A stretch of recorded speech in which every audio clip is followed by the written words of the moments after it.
This is an instructional video to show captains how to use the photo roster in our league. You will notice that we have picked Greenway, our 2010 champions, as a team to use as an example. You will notice that this roster contains all the faces of the Greenway players. Along with their faces, underneath it you'll find their names and jersey numbers.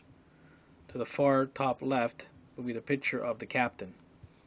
Beside each face is a little square to the bottom right.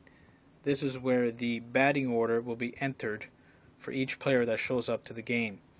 I will show you a complete sheet to indicate how this is done. Here is a sheet that has been filled in. You'll notice that there are numbers in the little squares. You'll notice that Lee Taylor is in batting order number 1, Guy is in batting order number 2, JP is in batting order number 3, and etc. You'll notice I've crossed out some faces with a marker or a pen or anything you have. This indicates that those players have not shown up to that game. It makes it a lot easier to track the players in the league.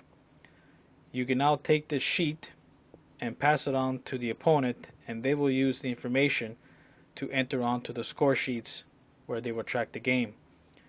You will also do the same with another sheet. With the second sheet that you filled out with the same information, you can transfer the names of the batting order to the right of the sheet and have this sheet posted in your dugout, and your team members will follow their batting order. You will also notice that on the sheet there is a place for the date of the game, the location of the game, and the time. At the bottom of the sheet is a place for entering the final score. There's also a place for the umpire to sign and a place for the opposite team captain to sign. The reason for this is the captain will verify that all the players you indicated on your sheet that was in the dugout are present, and also gives him the ability to verify that you both have the same score. You will take this sheet and hand it into the equipment box in the mesh box that's in there. The other team will do exactly the same. Upon receiving the roster sheet from the other team, or once you give your roster sheet to the other team, they can take the information you've provided, which is the batting order and their names, and transfer it over to the score sheet, where you can put the name and the jersey numbers and then enter and track the game score, which you will keep in your own book.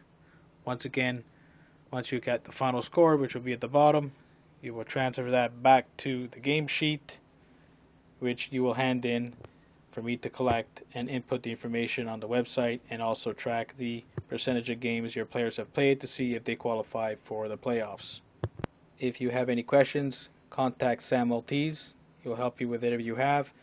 Keep in mind that each team must hand in a game sheet for every game they play so that they may be tracked and a final score entered on the website.